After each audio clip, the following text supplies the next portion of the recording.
GNW is back with all the top gaming news for you this week, and we've got a fresh batch of new video game shows and movies to talk about. And the Nintendo Switch 2 pre-order date came and went and could lead to the Switch 2 being the highest selling release console ever. Were you able to get one? We're going to talk about all this and a whole bunch more right now on Gaming News Weekly.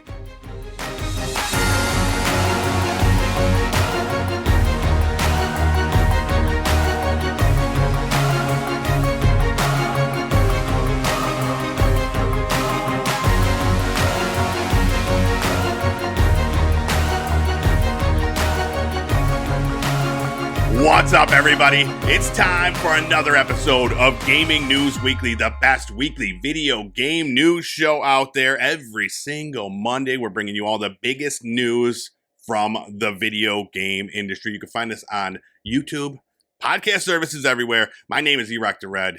I am joined, as always, by this man right here, Mr. Full Clip. What's the haps? How's it going? Well, I'm excited to talk about the game that I've been playing this week. But, as we mentioned in the intro, we're talking about a lot of movies, TV shows, and things like that, video game movies coming out. And I was going to ask you real quick, did you get a chance to go see the Minecraft movie? Oh, yeah, dude. I did. I went with my son a couple weeks ago. And listen, the reviews, they're all negative. All right. Well, not all of them. Critics' reviews are pretty negative, but let me tell you, we had a blast. It wasn't, it's not going to win any awards or anything like that, but my son, he loved like all the Minecraft bits in there. It's just Jack Black just yelling terms like chicken jockey and lava chicken and all this shit. But like for me, like I really enjoyed, so it's directed by the same guy that did Napoleon Dynamite, Jared Hess. And there are a lot of bits in there where it's like, you see it, you see that style, that whole aesthetic that he works with. So, it was a lot of fun. It made a lot more sense, like, cause the trailers didn't make any sense to me, seeing the characters in it. Jason Momoa, I didn't know what he was supposed to be, but he's like this dude, like trapped in the 80s, well, not literally trapped in the 80s, but he was like a video game, like champion from the 80s. And like, he's like, embracing that. But yeah, it was a lot of fun. I recommend it if you're a fan of Minecraft or you're a fan of like silly movies. It's doing very well financially, so I'm sure it doesn't need me to sing it any praises. But yeah, I say go check it out, or when it comes to video or whatever. Yeah, it was good. Second highest grossing video game movie after Mario now. My question. That's crazy. I haven't seen it yet, so I know you said like Jason Momoa's character is a 80s video game champion. I know there's a few other characters in there. So what's going on with that? I'm guessing they've been sucked into the video game because Jack Black is supposed to be Steve. Now, is he somebody who was just, sucked into it before, or he just pretty much? Yeah, it's just a bunch of people getting sucked. That's that's the basic premise. The whole lead up to it, I'm like, how is this gonna work out? How are all these random people in the same place at one time or whatever? But yeah, it finds a way to do it without being dumb. It's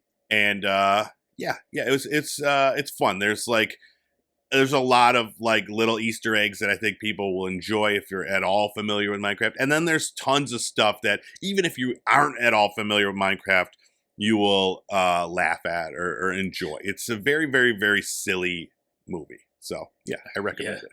And the teenagers didn't give you a popcorn shower or fireworks display in the theater? No, I was nervous, dude. Like, when I ordered the tickets, we went maybe a week after it came out, and, like, I ordered the tickets, and it was full. I'm like, oh, Jesus, we're going to get, all these preteens are going to, throw popcorn at me. Yeah. But it was fine. We didn't need to see it. My son, I think, was a little upset. I showed him some of the YouTube videos of kids doing it, and he was like, no one threw anything. I was like, yeah. Oh, he's upset. Okay. Yeah, he was like, he wanted someone to throw some popcorn or something. Yeah, well, who knows? That could be the next, like, Rocky Horror Picture Show, when they do the little live call-outs and stuff. Yeah, exactly, yeah. It was fun. So one thing I have been watching, though, is the new season of The Last of Us. We're 2 episodes in, and I think another one will come out a little later tonight. And So far, I mean, I could have used like a refresher right before Right? jumping into Yeah. this season because I kind of got like, how did we get here? Who was that got killed last time? Yeah. Stuff like that. But it's an amazing show. It reminded Yeah, me of a dude. lot of amazing moments last season, little story arcs and stuff from last season, and it just I'm like I'm impressed that they were able to fit so much into last season, and I'm looking forward to seeing more. Yeah. Yeah. No spoilers or anything, but yeah, this season so far has been amazing. We're only 2 episodes in, and I am very, very much looking forward to seeing more of it. So yeah, it's great. It's great. I was nervous that it wasn't going to be as good, and I know, like, and I was just talking to my wife about it, like, video game like diehards and stuff, they're like the worst people. Like, and so there's so many like, you know, people on the internet talking shit about the show, about you know, the actress that plays Ellie and stuff like that. But I think she's doing a great job, and she doesn't need to be. It doesn't need to be identical, whatever. Yeah. But yeah, I'm enjoying it. So Well, see, I had heard that one of the actresses that plays like a bad person was getting the King Joffrey effect, like Game of Thrones, playing such a good bad character that it's spilling over into real life, and that person is getting harassed over it now. really, Yeah, I which could is see so that. that's so idiotic. Like the person is not the character, and you shouldn't Yeah. need to be told that. Yeah, that's crazy. But yeah, people are dumb. What games you been playing? Yeah, so this week, the one that I can't wait to talk about, if you've Oh yeah. if you've heard of it, I mean, I think it was like flashed across the top of Steam lately because it's such a high seller and it came out of nowhere. Schedule One. Yes, dude. I've been excited to get in there. I just haven't, like, I have such a backlog. I'm like, I'm just gonna wait wait for it to go on sale or something. But I've been watching a lot of videos. I want to give me your thoughts on it. Right. So if for the uninitiated, this game would probably be called Drug Dealer Simulator had there not already been a game under that title, because that's exactly what it is. I mean, you start like broke in a motel room. You need to get some money, and the only way you know how to do it is start growing weed, graduating into methamphetamine, and then later on cocaine. I'm not there yet, but Okay. Soon. one of the best parts of this game, there's so much automation. The thing looks like Roblox, so it's not like fantastic in a visual sense, but gameplay wise, it doesn't detract from that at all. So you're trying to just start your empire by creating all these drugs. One of my favorite things about it, it's similar to like the breeding system in different video games that I love, where you get some like randomness to it. What you can do once you've made your weed or you've made your meth, you go down to the gas station, you grab in all these mix-ins like batteries, cold medicine, energy drinks. The top dollar one is horse semen. So you take all these things, mix them in, and it creates new strains. And I mean, it's very realistic in some senses. When you make meth, like you're throwing the Sudafed in there, you're throwing the different ingredients, mixing it up, putting it on a burner. But then somehow when you go and you mix like gasoline in with sour diesel, it creates a new strain of weed. So it's fun where it needs to be. It's realistic where it needs to be. It's a nice balance overall, and I think a lot of people have their eyes on this game, especially because right now it's in early access. It's going to be for the next couple of years, and it's only $20. Okay. So if you want to get in on the better price, you can do that now. Oh, okay. Yeah, I should definitely do that. I love that you're like, yeah, man, it's so realistic. You go down to the corner store, buy the horse semen, and then and so just like in real life. The different mix-ins give your strains or your meth, it gives them different effects. And when you sell them to the people on the street, like they'll smoke it and they'll have that effect. So when you give them something mixed with horse semen, the effect it gives is like long face. And so the person's head will actually like grow. And some of these things like shrink their heads. Some of them turn their skin like dark as night. It's weird things that happen. That's amazing. Yeah. All right, dude. I'll check it out. Especially now that I know it's not going to go down in price. It's only going to go up in price. I will get in there and check it out. Cause I mean, yeah, it's just like you and I both really love the simulator games. So yeah, so I'm excited to see how this one is. Yeah, and we love making meth. So I mean, of course, let's combine our passions into this one thing. That's very cool. I've been playing one game. It's part of our new releases. I'll get to that. But on my Steam Deck, I've been looking for something to try. I was doing more of that Promised Mascot Agency. But I did get a review copy of a game called Inhuman Resources, a Literary Machination. This came out on April 16th. And all it is, it's just basically a choose your own adventure like novel type thing with some art and stuff added in there. It's got this really cool art style, but basically it's about like this, this evil corporate world where, your choices that you make get you either, I don't know, shittier. Like there's there's really never any good things that come out of it. It's either shittier or even more shitty. But it's all just like dark evil corporate bullshit. Yeah, at one point they're like, "You've earned clinical depression" or whatever, and I was like, "Oh great, this is too realistic." But yeah, it is. It's a stupid game, but it's very well written. The art style is cool and it's cheap. So if you're a fan of visual novels or anything like that, just something to just play real fast, it's definitely worth checking out. Especially if you're involved in any corporate world. It's got a lot of that. So yeah, check it out. Very nice. All right, I think it's time to talk about our new releases. So let's get into it.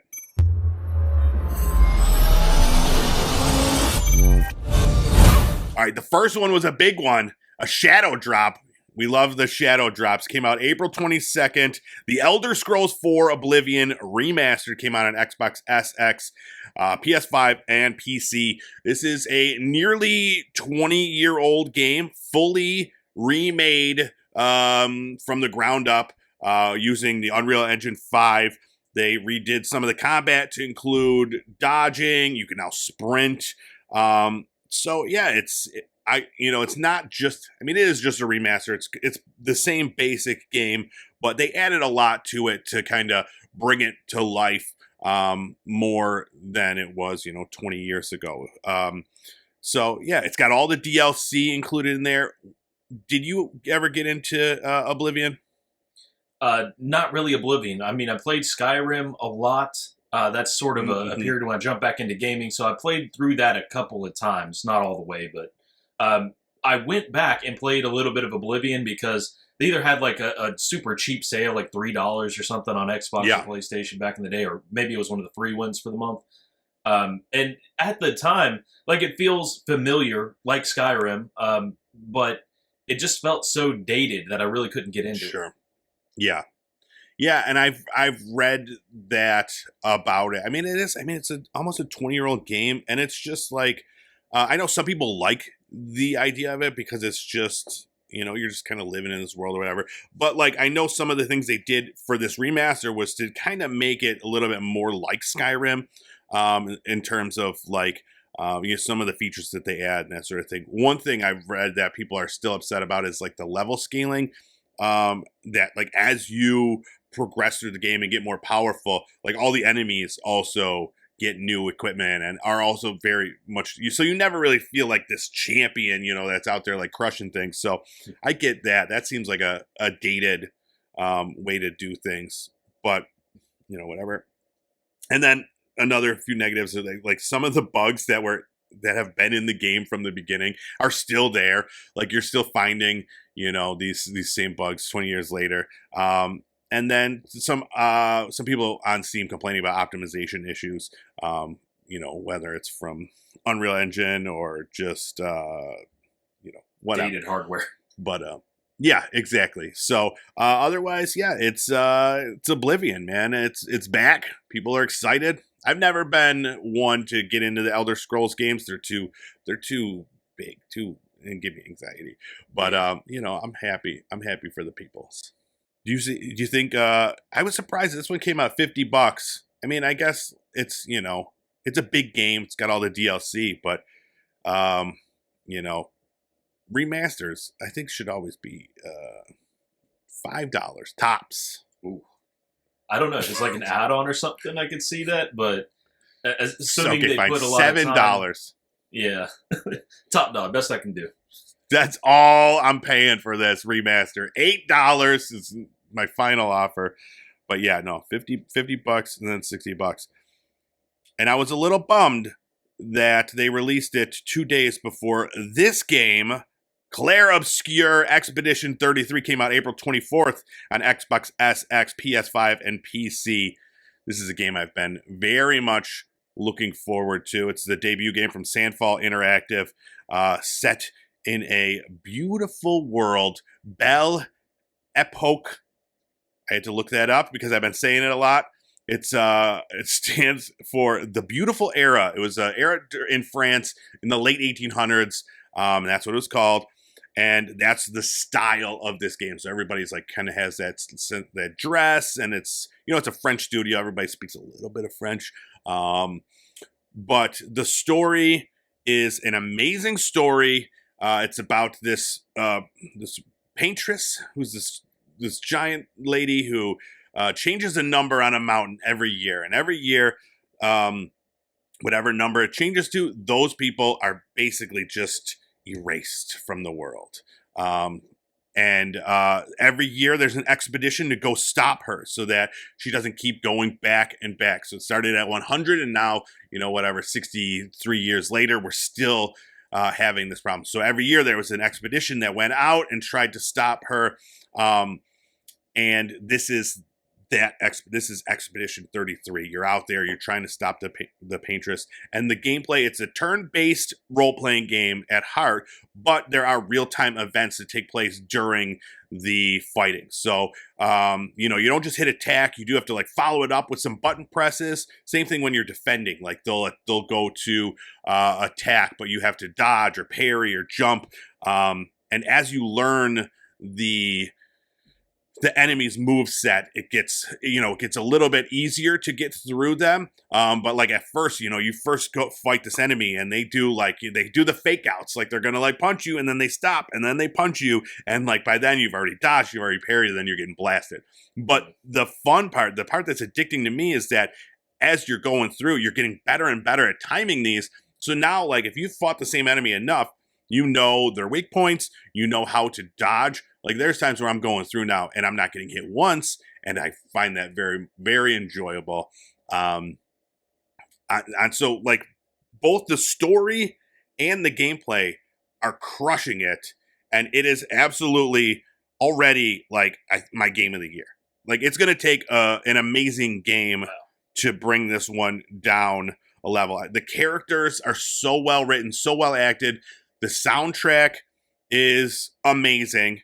And yeah, it's just everything about the game is fantastic. It's a debut developer.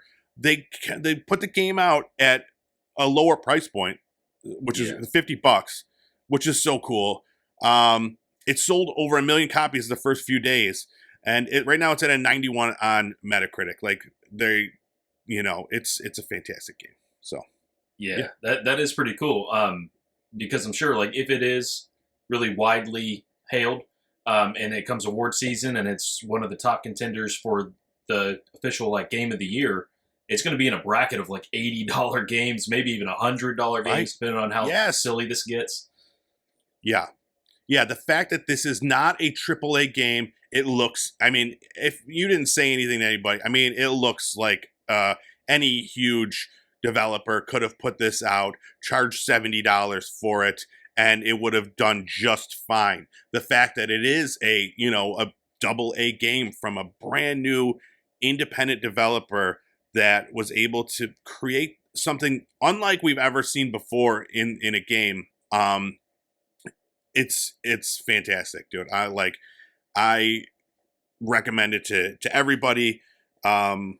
It's not going to be for everybody because it is turn-based. You know, it does have a little bit more action involved, but it's still a turn-based role-playing game. But the story is so good, man. Like, I already, like, during the prologue, I'm like crying. Like, I'm like, what is happening? What is this game? So, yeah, dude, I can't wait to finish up here and go play more, because that's like any free time I've been having is like I'm just going in there and playing more of the game. So I haven't felt this way about a game in quite a while. So yeah, nice. Is this one on Game Pass? Is that how you're playing? I am. Yes. Okay. I would have bought it anyways right from the start. I was very much excited to buy it, but yeah, it is on Game Pass. Game Pass, side note, let's just get into it, has been killing it lately, dude. Between this, so Elder Scrolls Oblivion Remaster is on Game Pass too. Before that, Blueprints was on Game Pass. An older game, but not too old, Crime Scene Cleaner is on Game Pass. I'm enjoying that. Like, and then Doom, the new Doom comes out in like 2 weeks. Game Pass. Like, it's insane how good Game Pass is and like what they're putting out on there. So yeah. Crazy stuff. It's the best thing going in video games for sure. Like, you know, no comparison. All right. Do we got anything else? Should we get into the news? Let's get into it. Let's get into our news of the week.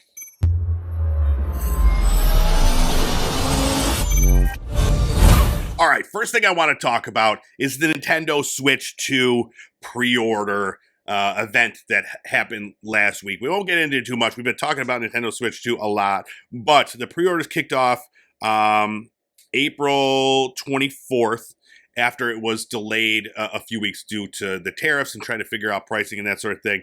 And it was a bit of a rough start. So you could enter the lottery through the My Nintendo store. And they severely underestimated how many people were going to try to do that. So there were 2.2 million people in Japan that tried to get into the lottery system. Just Japan alone. So we don't know numbers throughout the other countries, but you know, we could extrapolate and figure that it's many million people tried to get in the lottery. So they already came out and said that it far exceeded their expectations and they will not have enough consoles to match whoever entered the lottery. So try again, you know, another time if you want to get into the lottery. They're hoping to ramp up, try to create as many consoles as they can and be able to offer more pre-orders through the site. In addition to that, your usual suspects, Walmart, Target, Best Buy, had an online pre-order event too, and those were full of errors in the system, like digital queues that never went anywhere. Best Buy's like started like super late. Just a bunch of random stuff. GameStop did a in-person event, which from everything I've read, like if you were able to go there in person, they knew how many pre-orders they were going to have. And like, if you were there early enough, you just got one. And I was like, that worked out. That's the way to do it. The old school, you know, back in the day, going out at midnight the night before.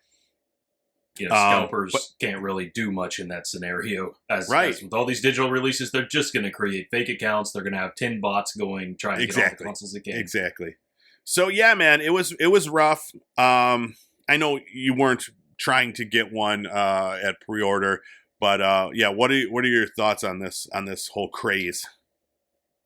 I mean, it's sort of to be expected. It's probably the same it's been for every Nintendo hardware since I don't know, the Wii. Maybe even further back. Yeah, I think you're right. So yeah, it's pretty crazy. So all that being said, Bloomberg put out a report where some of their analysts were looking at it, and they were saying that this could possibly be the highest selling console release of all time. Right now, they're forecasting that if they're able to, this is a big if they're able to produce between 6 and 8 million units, that they have the demand for those amount of units. And that would be June 5th. So that's not far, you know? So I don't know. I don't know if it's possible for them to put out that many. PlayStation 4 and 5 are tied for the best launch. They both sold 4.5 million units in their first 2 months on the market. So the Switch 2 could easily overtake that if they can manufacture enough. So it'll be interesting to see. that process might not be one that you really want them to rush, because if they're True. sending out a product and like, oh no, 500,000 LCD screens came cracked. Very We got true. issues. Yeah. Yeah, it's crazy, man. Like, it's this whole thing has been weird. It's exceeded my expectations when they first announced it with the price, and then with the tariffs and everything going on. Like, I was like, I don't know what's going to happen with this, but a lot of people want to switch too, man. It's pretty crazy. Yeah. So, I mean, the stock shares for Nintendo jumped 7% on that Thursday, the day it was announced, and then an additional 4% on Friday to like record numbers. So they're doing good, man. They're like the one company that's like, doing really good right now amidst all this, tariffs and trade war stuff. So I guess the one surprising factor about the hype around it is there's just not a lot you're going to be playing on it just yet. I mean, unless you're really into Mario Kart. Yep. There's not a ton of you're going to be playing Switch 1 games on there mostly. And that, dude, another thing that annoyed me is that, even after I'm like, okay, maybe I'll get one somewhere down the line. My son, one of his favorite games is that Kirby game. And they're adding like new stuff for it. And I was like, okay, well, we have that game. How much is the upgrade?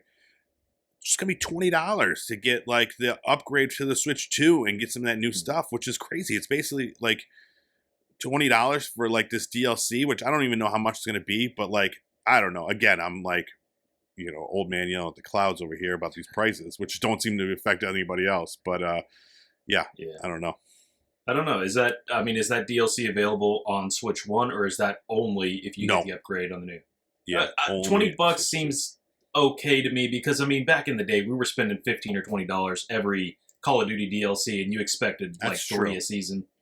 That's true. Yeah, I don't know how sizable it is. If it's more than a few levels or whatever, yeah, I mean, you're getting the visual upgrade, that sort of thing. So I'm sure it's not bad, but I had it in my head. $10 seems like a good amount because that's how much they were doing Breath of the Wild and those ones. But yeah, I don't know. Yeah, comparing those two games, you'd think Breath of the Wild would have been a little more expensive than the Kirby upgrade. Yeah, I think maybe because it's newer, but still, like, it's crazy to think that, again, like, if you want the Switch 2 version of it, it's $80. Like, if you don't have it. I'm talking about a $20 upgrade, but if you never played the Kirby and you want it on Switch 2, Kirby is an $80 game? I don't think so. I should have stated $60 if you're buying the new version on the new console. Yes, it's the variable pricing that we talked about last week. It never seems to vary downward, So I don't know. We'll see. I'm sure like it's not going to affect sales at all because that seems to be the case. But yeah, June 5th, man. It's not too far.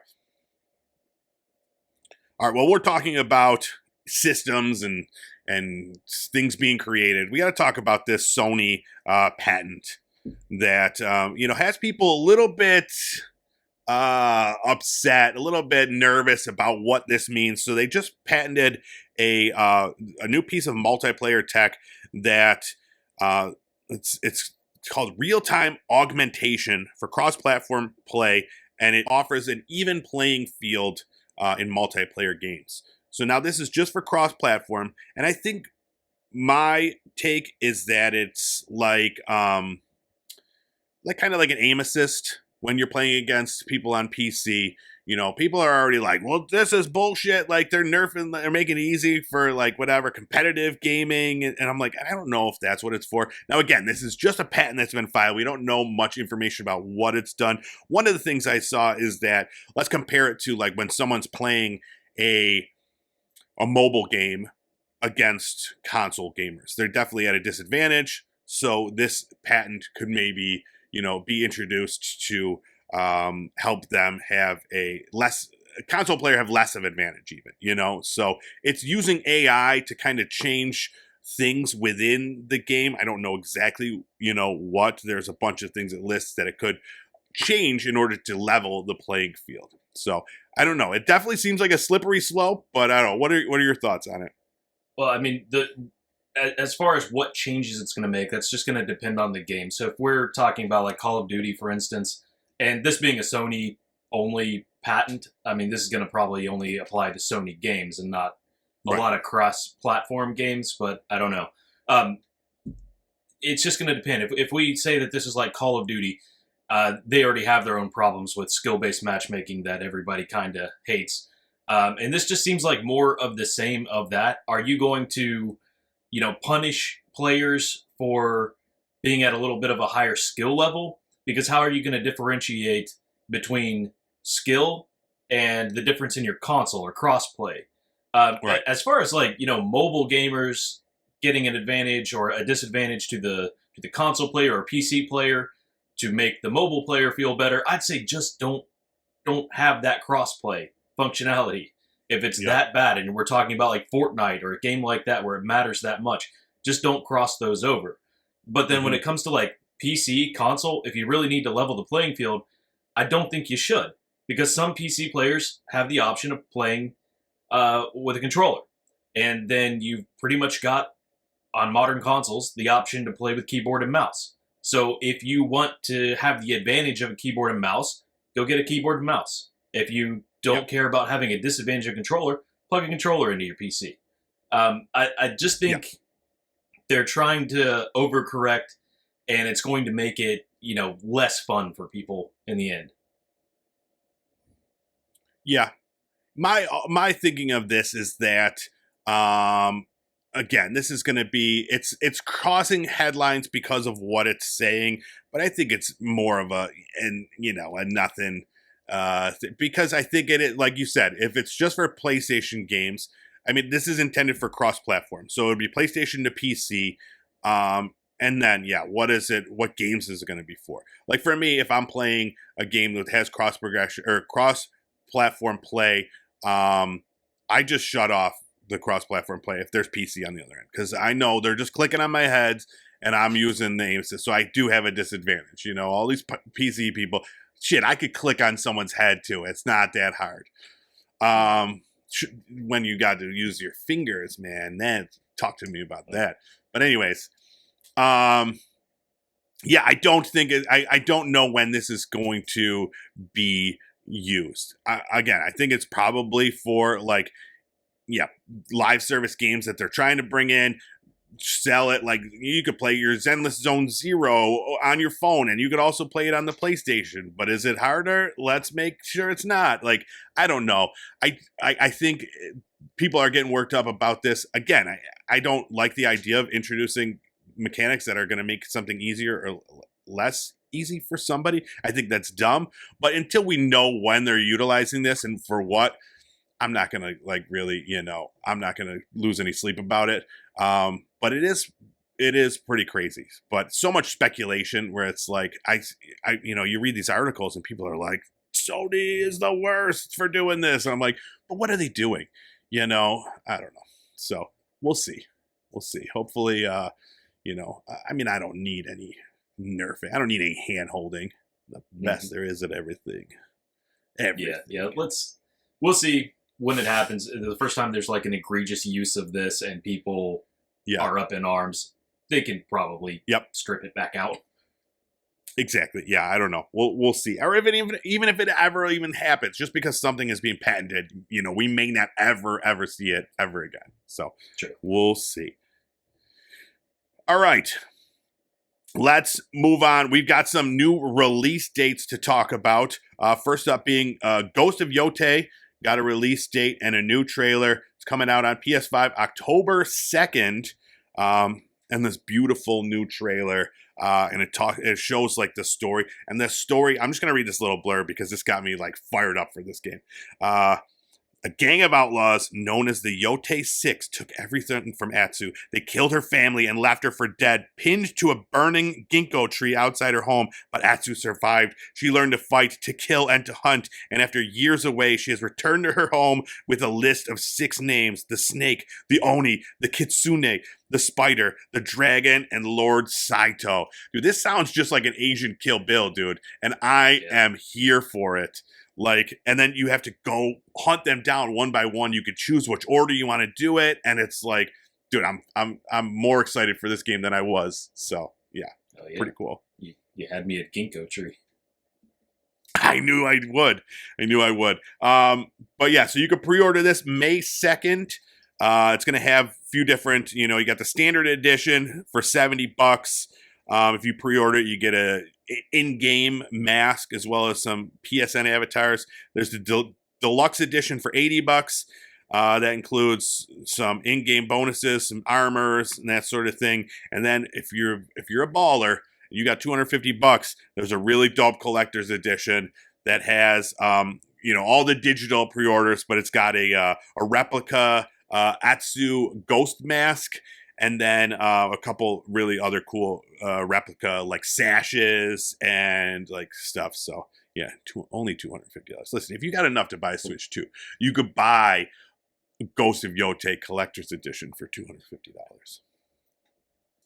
And then another release date we got for FBC Firebreak, June 17th. This is the one I'm really excited for. This is set in the Control universe. It's a 3-player co-op first-person shooter where you go through. It's been a lot of descriptions of like or comparisons to Left 4 Dead, where you go in there and you have a different mission every time, and you have to solve the mission and then come out. It's going to be $40 with a $50 deluxe version, or if you have Game Pass or PlayStation Plus extra, it will be available on either of those on release. So that one I'm very much excited to get back in the world of Control.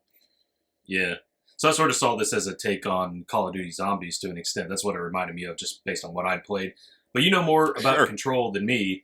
Is there some sort of inside joke to these like Post-it notes that are covering people? So not specifically that, but like the paranormal stuff that you find throughout these games have like, sometimes there's a little tongue-in-cheek kind of like, sometimes they're a little silly, which is fun. I like that aspect, but I have no idea.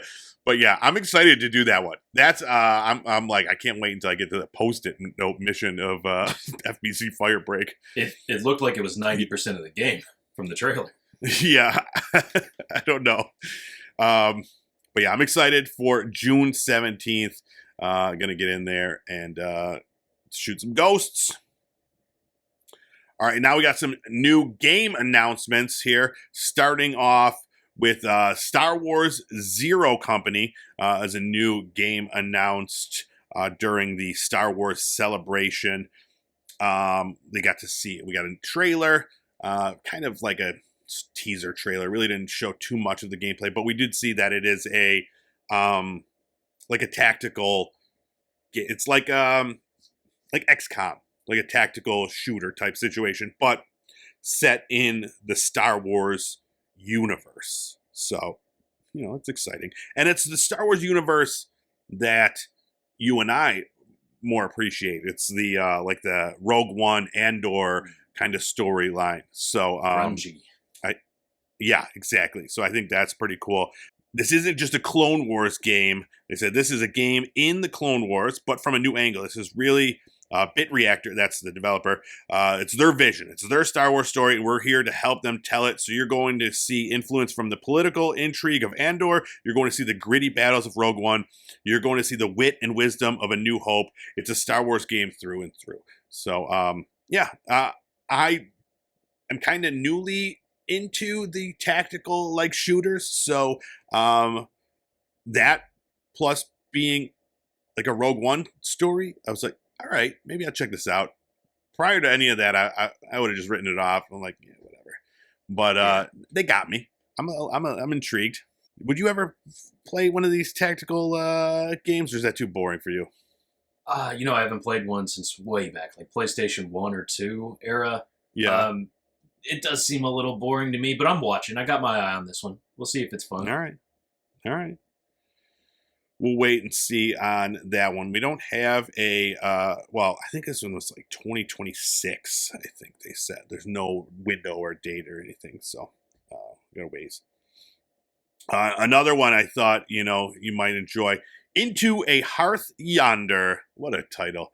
This is coming out on PC sometime in the future, but this is another one of those survival, resource gathering, creature collector type games. But this one, you're collecting these creatures called automata, and they're a little like they got like a tech-based type thing. And each one offers different benefits. Some will boost your combat, your crafting, help you with puzzles, that sort of thing. There's over 50 different ones of these automata that you discover throughout the world, and then you have them like kind of equipped with you. It kind of gave me some Pal World vibes when I watched the trailer. Different style though, more of like that anime, like cartoony style. Not like cartoony.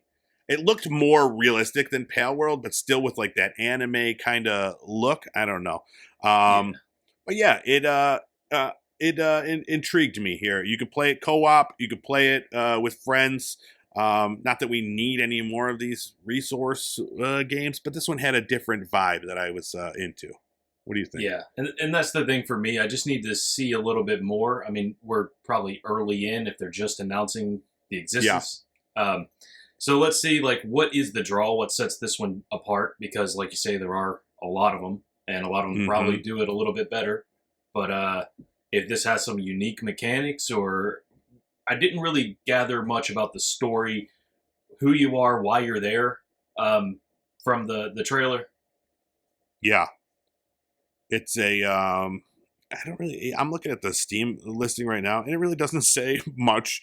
There's no like story things really mentioned at all. It talks about you got farming, combat, fishing, that sort of thing. So maybe it's just you're living in this world. There's a crab that you could put a top hat on. So I don't know if that does anything more for you. Yeah, that was on my list. I was hoping to see that in this game. Yeah, I know you have a weird list of things. So do you like to play hide and seek with a talking bush? Is that on your list? Absolutely. Yeah, I mean, it's checking all the boxes. This is the game for me. So yeah, so that's coming sometime soon. Wish list it now on Steam. Into a Hearth Yonder. Sounds like such a peaceful title, even. Yeah. All right. Guess what time it is? It's movie corner time, where we talk about not movies, but games about movies.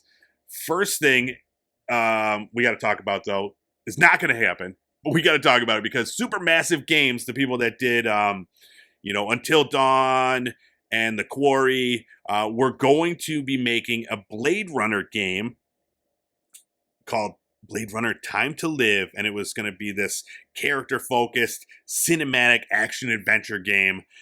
They were in pre-production. Everything was going good, and then it was just canceled. And I'm bummed out. They were saying that it had a rather impressive thing going on, and they shut it down. And I don't know if it's due to like who owns the rights to Blade Runner or whatever. But yeah, it was upsetting. So yeah, that's unfortunate. Are you a Blade Runner fan? Not of that series particularly. I need to watch both movies at some point. I haven't seen. Yeah. I've never seen the new one. Seen the first one like in bits and pieces as a kid on TV every once in a while. But I am really into the cyberpunk aesthetic and the setting. And I don't think that Cyberpunk 2077 should be like the only game out there. Yes. And it's not. There's a lot of smaller games. But we could use like a big one with a big name, get people kind of into that. Right. Yeah, this one could have been. I like just thinking about it. Like, I wish I would have never even known that it was even being made, because then you think about like the what ifs, what could have been. I'm like, man, that would have been a really cool world to kind of be immersed in for a little bit, playing through that story. So, yeah, I'll tell you though, one that nobody asked for. Do you remember the Sega racing game Outrun? I don't. Like every racing game from back then sort of blends together. Yeah. But they're making, Universal Pictures is making a movie version of the Outrun arcade driving game to be directed by Michael Bay. So I don't know. It was just an arcade like racer. It doesn't have a story or anything. So right. We'll see. It just makes me wonder, did Michael Bay fall off or what's going on? I haven't. Yeah, I don't know. I don't know the last time Michael Bay was really mentioned next to a decent movie. I could be wrong, but he was a household name for a long time, and then he hasn't really done much. But it's just so funny that they keep going to the well at these old ass video games for these movies. But Universal's been doing good. They did Five Nights at Freddy's, Super Mario Brothers. So yeah, they got it going for them. I'll tell you another thing. Sydney Sweeney is going to be a producer. She's attached to produce this. So she's got a good eye for talent. She was born, 20 years after the game came out? Yeah. Okay, this project seems a little misguided, but maybe this is Michael Bay's favorite video game from when he was younger, and it's a real passion project, and he's going to create something out of it. Because I've seen Need for Speed. I've seen, I think there's like 2 or 3 of those video game into movie car adaptations, and they always fall just a little flat. Yes, they do. So this could be the one. Outrun. But I'll tell you another thing that's interesting. Another video game movie with Sydney Sweeney attached was also announced. Split Fiction.